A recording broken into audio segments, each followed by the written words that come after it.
Mr. Lewis Spencer, 834 29th Street, West Palm Beach. Telephone VI4 3980. We are in the home of Mr. Lewis Spencer at, no, I got the wrong address. It was 234. I have 224. 834. I mean 834. 834 on top of the hill. 834 39th Street. No, 29th Street. 29. In West Palm Beach. And the day is Wednesday. The date is the 28th of February, 1962, and the time is 2:30 in the afternoon. Now, Mr. Spencer, how old are you, sir? I'm even 70. Even 70. January 15th, I was born. You were born here in Palm Beach? Here in Palm Beach. Where? 1892, on the east shore of Lake Worth, just south of the Palm Beach Country Club rock cut. Oh, you were on the east side. On the east side, yeah. Where did your family come from? They come from Pennsylvania. My father from Pennsylvania and mother from Rhode Island. What did your father do? My father was a photographer Oh. up there. Did he pursue that craft down here? Not to any large extent. What did he do when he got here? He took a job as lighthouse keeper at Jupiter, Oh. an assistant keeper. That's after he filed, he staked out his homestead, which extended from, which is now the Kennedy place, south to Sunset Avenue. On Palm Beach? In Palm Beach. Mhm. All of the land east of the section line, which is now the county road. Did he farm that land? No, you couldn't raise anything on that ocean front. I see. People didn't want to live there, even if it was so windy. Mm-hmm. And you couldn't grow anything. So, but from the county road to the lakefront was sold as acreage by the state, Oh. retained and sold by the state of Florida as acreage. And the early settlers would buy that acreage from the county road to the lake, and they would want, after building their home, they would want an outlet to the beach where they could build a bathhouse, go swimming. So after Dad proved up on his homestead, he began to sell off strips to those early settlers. And they would, that gave him money to buy lakefront himself. He bought about 1,000 feet on the lake, just south of the rock cut. Well, could he grow anything on that, on the lake? Yes, he put in quite a fruit grove. A fruit grove? Yeah, Orange? orange and grapefruit, and they even had coffee. Had 20 coffee trees. Is that so? I remember when the Dad would prepare the fresh coffee, soak it in the berries in a wash tub until it was slightly fermented. Then he could work off the fruit part, dry them in the sun, and beat them on a concrete slab, which got rid of the hulls, loosened the hulls up. Mm-hmm. I see him throw it up the air in the windy day, and the wind would blow the hulls away.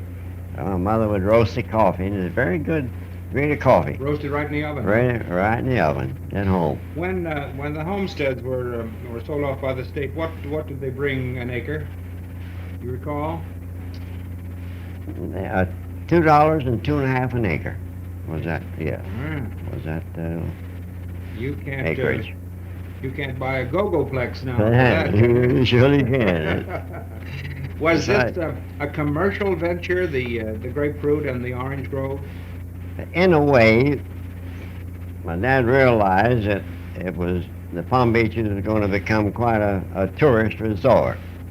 So he planted these trees and advertised it to some extent, mostly through the wheelchair boys, the colored boys that operate the wheelchairs. Mm-hmm. And they would bring the tourists up, and Mother would show them over the property and take orders for fancy boxes of fruit to be shipped north. This, of course, is after the Royal Ponciana and the Yes. Was there any hotel built over there before the Royal Ponciana on Palm Beach? No, that was the first hotel, Royal Ponciana, and then the Breakers. And did Mr. Flagler build the bridge across the Ponciana at the same time the Ponciana was completed? He did, and I think earlier, somewhat earlier than the hotel was. No, I remember the first ferry boat was rowboats. Oh, really? Yes, Uh-huh. tell the boys to row the people across, How much to charge? and they worked in charge. I think it was 10 cents in those days too. Well, I know, I was noticing today, there's a little ferry boat down there now. You can get Yes, across for 15 cents. yes, you can. Isn't bad. Well, sir, let's talk about you a little bit and your life in Palm Beach. You were born there. Were you raised on that place? I was raised there. Yeah. Where'd you go to school? Went to school the old little schoolhouse in Palm Beach, up to through the third grade. Then they consolidated the schools on the lake all into one school at West Palm Beach and put on a school boat to pick us children up. When was this? That in 1890, about 1900. 1900? Yeah, I remember 19. I remember my grandmother died in 1902. I was waiting when was thinking about it, and then waiting on the doc to go to school. Did your mother time. and father and grandmother and grandfather all come down here at the same time? After my father proved up on his homestead and had bought the state land and built a home on the lakefront, he sent for his father and mother and I think 3 sisters come down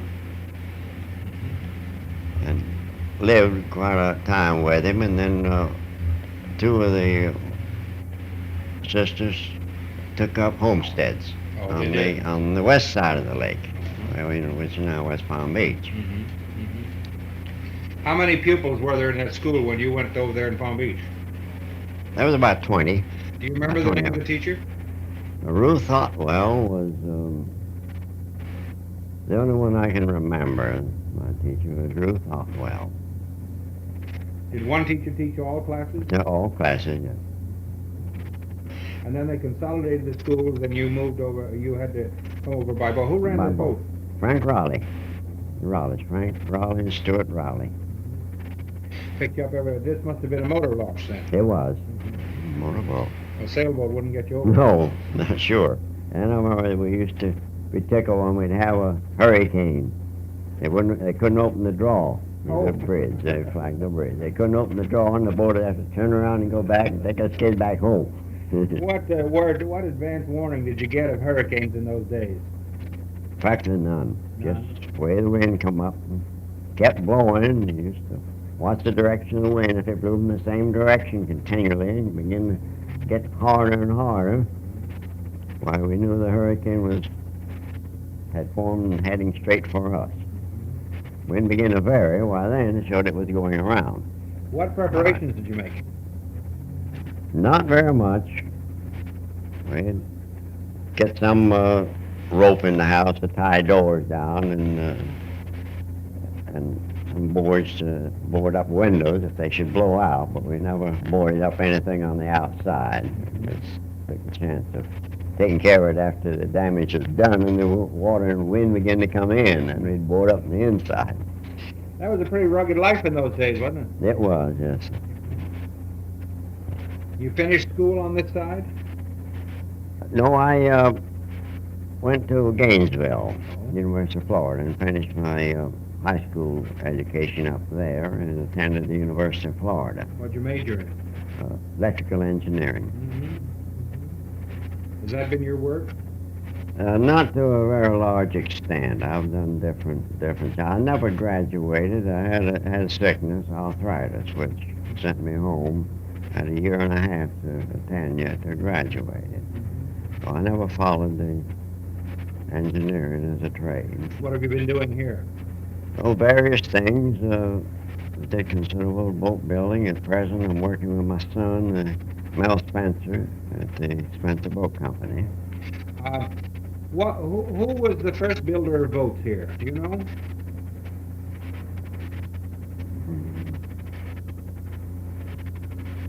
I think Gale the Gale was, in Gale's Point, which is very close to where my son's boatyard is now. He had a boatways and a good big boatyard there. What on kind of boats Captain did they Gale. build? Most of sailboats, small boats. Never known to build any large boat. Were they keel boats? Yes, yeah, they were keel boats. How big would they go? They go up to 30 feet, about as large as they would build. Any idea what one of those boats cost? A 30-foot boat? No, I haven't. Much idea what they cost now. What kind of wood they use in them? They used spruce pine, which was shipped in. Then they'd go down the Keys and get the Madeira, natural log, natural Madeira crooked log, and saw them up, make the ribs of the boat from those natural Madeira bends. Madeira also for the bow? Yes, for the bow. Stem. Stem.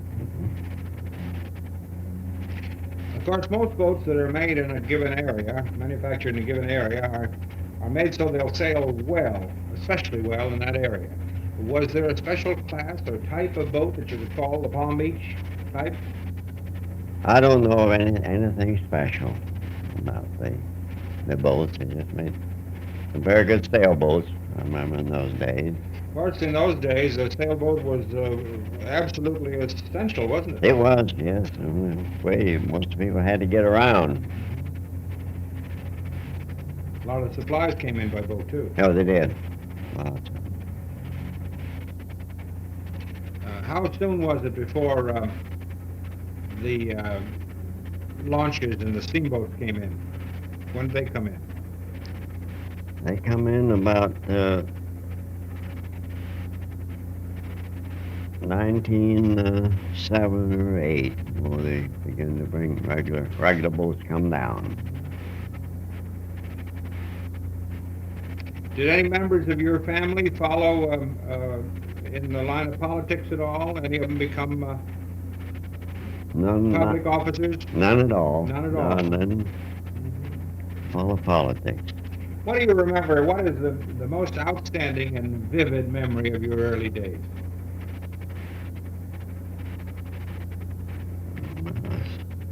Hard to say. My experiences on the lake as a child seem to be almost vivid memories. I remember my mother wanted a fish dinner. Why, all she had to do was tell me, and would take a spear and go up on the rocks up near old Captain Hendrickson's place, and get her a grouper or a snapper or most any fish she wanted. With a spear? Bring it home with a spear. It was that plentiful right along the shore. A hand-thrown spear? Yes. It's not like today where they go down with tanks of air on Yeah. and shoot compressed air at them, is it? That's right. Spear them below the water.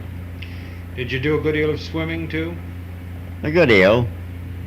Yes, lots of swimming those days. We didn't bother with a bathing suit. Oh. No, there wasn't anybody living on the ocean front. I see. most of it was sea-clothed. What did the boys and girls do to entertain themselves together?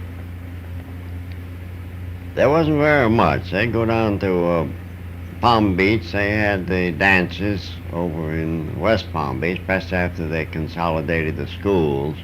But there wasn't much in Palm Beach in those days in the way of entertainment. Really just had to make our own. No organized games, huh? No, I don't remember of any. Were teachers strict in those days? Did they whale you if you weren't good? Yes, they were strict. Yeah, they'd wear you with a ruler or a switch. My dad used to use a tamarind switch. That was the toughest switch he could find. Tamarind tree. That worked pretty well, huh? It worked good. How long was he in the lighthouse there? 7 years. All the time he took to prove up. And in weekends, he'd have 2 days off. He would walk the beach from Jupiter to his homestead. Mm-hmm. There was no inlet there then. Lake Worth Inlet was closed, worked all the time. and work on his homestead for a couple of days, make a little showing, a clearing and a little cabin over there. And he usually walk it at night because it was cooler, and during the turtle egg season, he's seen many a bear on that beach digging turtle egg. Oh, I bet. Do you ever hunt for the bear? Yes, he used to hunt. The bear meat was good. I remember him bringing some in one time when I was a child. Yes, the bear liked the turtle egg, and he'd come down during the season, and they dig those turtle eggs, and they'd see a bear up on the beach ahead, looked like he was digging. Well, he'd slip up on him, and he'd figure about time that the bear would raise up to look around, why, that'll drop flat on the beach. Lay perfectly quiet, and the bear would go to digging again. He'd slip up that way till he got up where he could practically touch the bear, yell at him, and see the bear tear out over the Oh, he'd run away. into the scrub palmetto. That's a dangerous game. Was he ever attacked by a bear? Chased by a No, bear? one time he didn't know whether the bear was going to attack him or not. Between here and Jupiter, the shoreline is a gentle curve, but actually it's a series of points. You can't see very far in either direction. A buoy had drifted ashore on one of these points, and Dad and the bear met just opposite that buoy, practically at a high tide mark, and they couldn't see each other until they were right face to face. And Dad says when he saw the bear reared up on his hind legs and spread out his paws. Dad said, I was too scared to move. Dad, I didn't know that bear was going to grab me or not, but instead of stopping when he become a wreck, he kept on leaning back and lost his balance backwards, give a kick and a complete somersault over backwards, and then tore out toward the hammock. So Dad took courage then and chased him.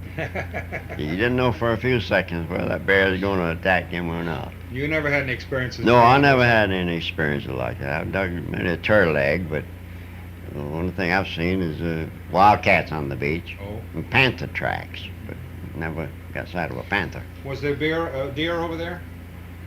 Some deer, not many. Most of the deer were in the pine woods on the west shore. Snakes? Yes, a good many snakes. Quite a few rattlesnakes. Did you ever hunt those?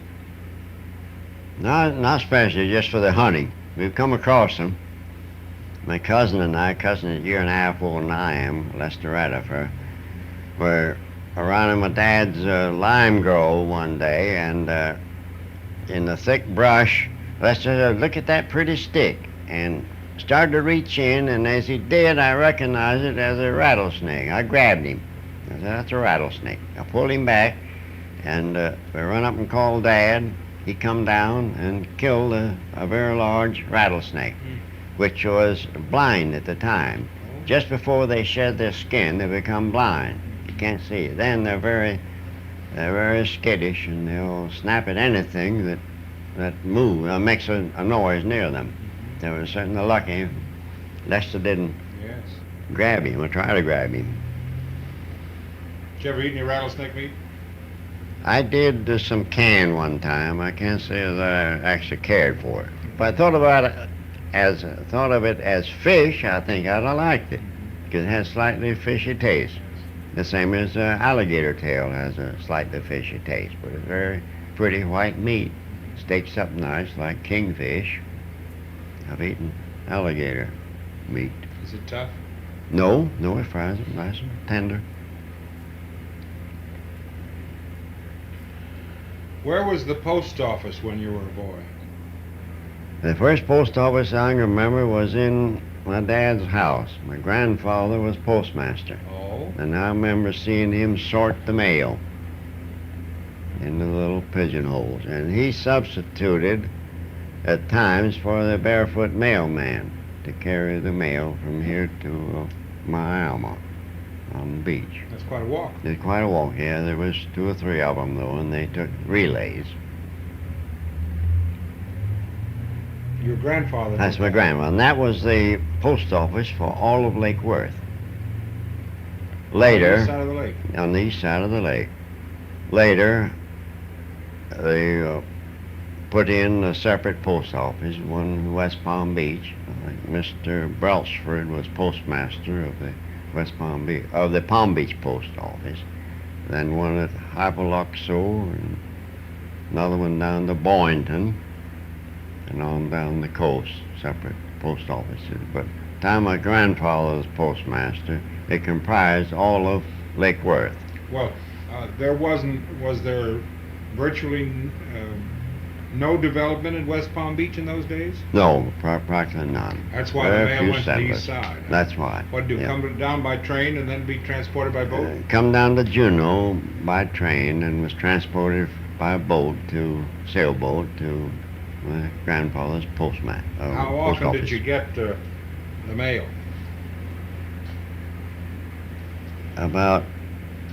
About 3 times a week it would be brought down. Pretty every other day as time What was I your can grandfather's remember. name?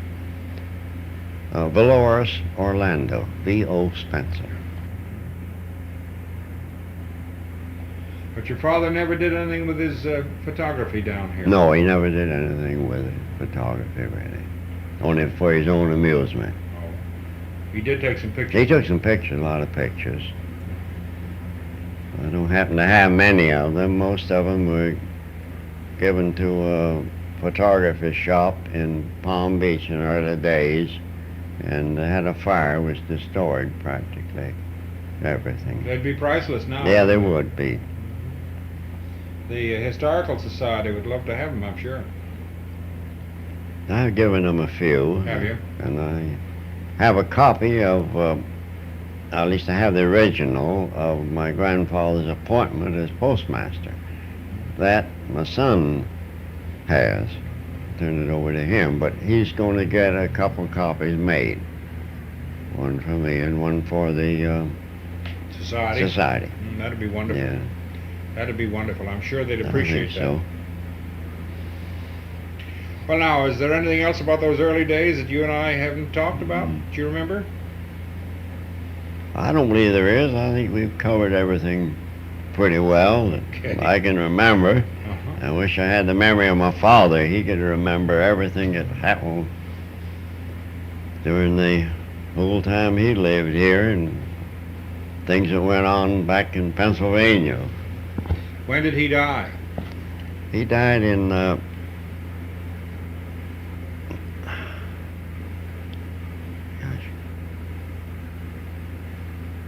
I can't just remember now. How old was he when he died? He was 90 years old, in 90? his 91st year. And he was born when?